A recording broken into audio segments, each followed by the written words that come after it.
All right, welcome everyone to our week 10 lecture presentation. And we are continuing to work on our literary analysis, and it's actually coming up pretty quick. So we're planning the draft this week. So I wanted to kind of go over outlining and different elements that you can use to plan an essay. So things to do this week: make sure that you do the reading, page 90 to 113 in the Longman Rider. Of course, respond to the week 10 discussion board questions. There's some elements of editing, which has to do with the reading this week, and then also coming up with that outline plan. And we do have a quiz this week, which I have sent out the vocabulary quiz password. So if you haven't got it, please send me an email. And other than that, we do have the final draft of this essay due November 2nd by 11:59 p.m. So keep that in mind as well. So as we know, the writing process includes several elements. So we know that it includes pre-writing, drafting, revision, and then the publishing stage, which for our class would be turning in that final draft. And the pre-writing stage can actually have the most depth to it because we have a lot of elements that go into pre-writing. So it includes, finding the topic that you want to focus on, really focusing in on that topic and the different specific elements you want to use. Any research that you might have to do is in the pre-writing stage, and also planning your draft. So really getting ready to write has several things that need to get accomplished. So for this week's discussion board, you're going to create an outline, which is one way to plan a draft, but there are lots of different types of plans that a writer can utilize. So I did want to quickly go over just different types, but we are going to use the outline in our discussion board this week. So the first thing would be graphic organizers or visual plans. Specifically, you could use a spider diagram, but there's lots of different visual graphic organizers, and these are sometimes known as mind maps. This kind of plan gets all the main ideas down on a page with keywords and phrases around a central idea or a central question. You can then order your ideas by numbering the arms of the spider diagram. So one of the things that's good about the spider diagram or other types of graphic organizers is they can be more flexible than an outline. It's really good to use at the beginning of your planning stages. And the reason why it's flexible is because you can map out all of your ideas and then start to develop an order or an organization from that map. And I have an example of some different organizers. So this is a traditional spider map. You have the topic or concept or theme at the very center, and then you put the main ideas that you're coming up with on these little arms or legs, I guess, if it's a spider, and then the details that you would come up with for each main idea. And then you can add numbers, and you can add just your plan of how it's going to all come together. Another type of map that you might use, this is a thematic or a descriptive map, and it's very similar to the spider map. It just looks a little different. So it has your main idea in the center, it has subtopics, and then supporting details as you map out further. So it's very similar to a spider map, it just looks different. But you could use Venn diagrams and that kind of stuff. There's just lots of different methods of organization in terms of using these graphic organizers. T-charts are another very popular type of graphic organizer. Some of you we use bullet points a lot when we, do PowerPoint presentations. So we see this kind of method used a lot. So it might be something that you feel comfortable with. So this is a type of plan that lists the main points using bullet points or numbers. And it can be used kind of like an outline. So it's brief. A main point per paragraph, or it could be very detailed in the same way that an outline would be. It's just structured a little less formally. And finally, our outlining, which is what we're doing in our class this week. An outline is a kind of graphic scheme of organization for your paper, and it indicates the main arguments of your thesis and then the subtopics under each main point. So I have an example of an outline, and hopefully you can see this. What I like to do when I create an outline, and I like to start with my introduction plan and end with my conclusion plan. A lot of people leave these elements out in an outline. I just like to use it because those are elements in an essay that I really like to write. So I usually put it in there. But I think the most important thing to keep in mind when you are developing an outline is you really need to have a clear thesis statement already in mind to create the rest of the plan. And it doesn't have to be the thesis statement that you have in your paper in the final draft. It's a working thesis, something that could change and mold as you go. So, but it really can help with the structure of the rest of the outline. So here I have my introduction, which I'm going to share a comparison between two workplaces, one stressful, one not. I'm going to add any background information about stress in the workforce. So I haven't done research yet, but I'm going to put it in there. And then here's my thesis statement. Though popular belief is that stress and work go hand in hand, this assumption can be combated. It is the responsibility of the employer to create an environment in which employees are treated with respect, given ample tools to fulfill the position to their fullest potential, and can foster an atmosphere of creative and innovative rather than fear and stress. So obviously this is not a literary analysis outline, but you can do this with several different things. Several different topics you can use outlines. So this is an informative essay about stress in the workplace. But then the point would be looking at the thesis statement. I want you to see the main ideas that are developed.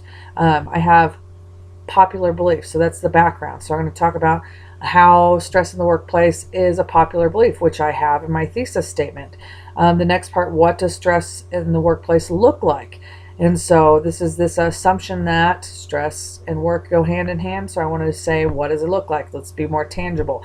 And then you look at the next part of the thesis statement, what has to do with the responsibility of the employer to create a new environment. So this is a time for change. So I have different supporting details here, and then how to make that change, which goes into more detail in terms of the creating the given tools to be work at your fullest potential, being treated with respect, and that element of creativity and innovation. So you can see that each of the elements in my thesis statement are outlined in the body of my paper. So when you create a clear thesis statement, you can then create a clear outline because you have a roadmap in mind with that thesis statement.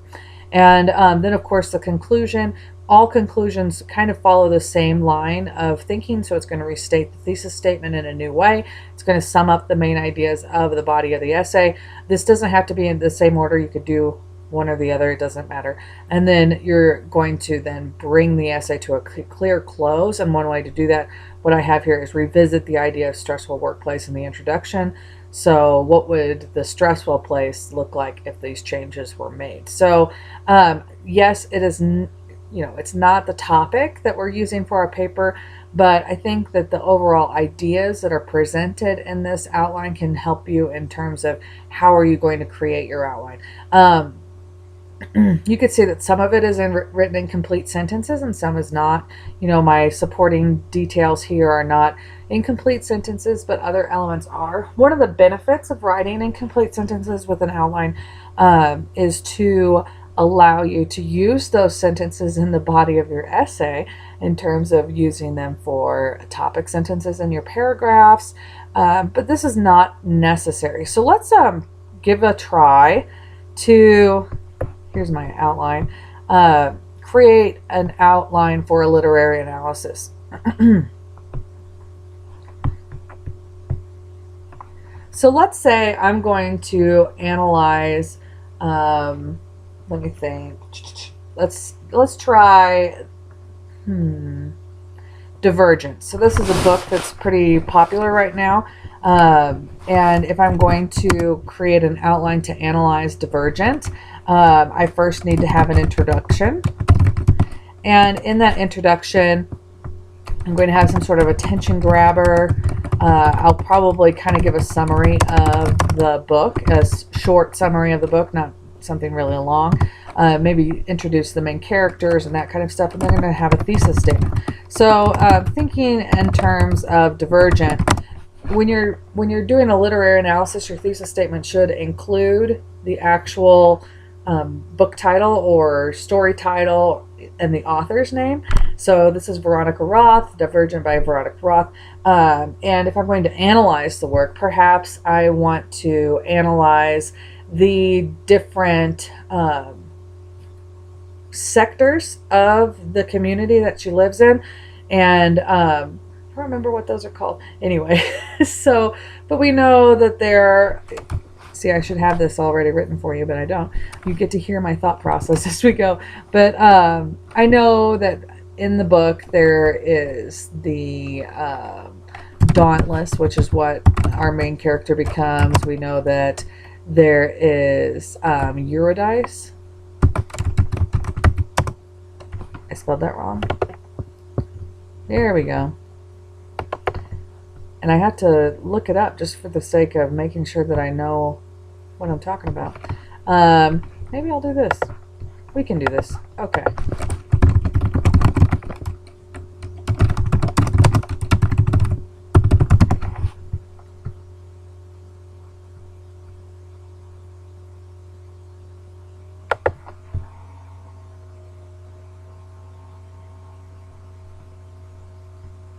Aha, so here we go. So Amity, Abnegation, Candor, Dauntless, and Eurydice.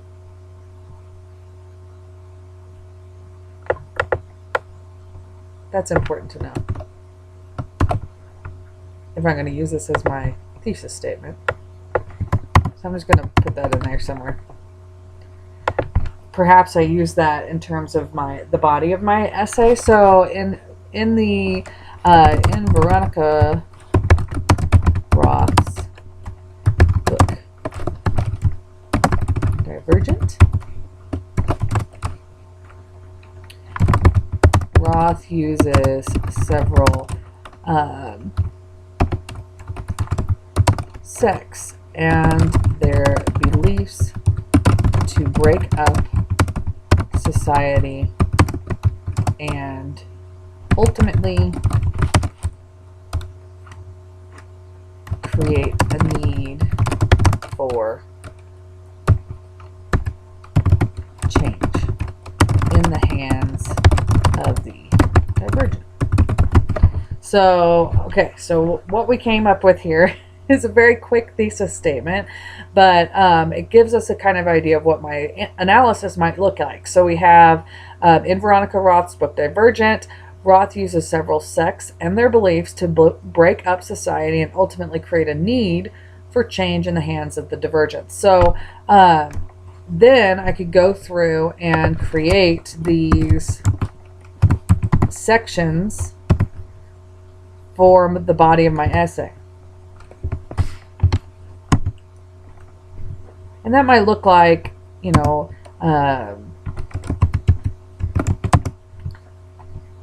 talking about each one, what their beliefs are, you know, how does the main character relate to these areas, and then of course I'm going to have one section about Divergent and how that relates to the whole story. So this is just, you know, the basic part of an outline without any supporting details, but you can see that through the thesis statement, and that's the point of it. You could see from the thesis statement that I'm going to talk about the different sects, so I'm going to break up my essay in that way. So perhaps I'm going to order it in terms of what is this sect, what do they believe, how do they fit in society,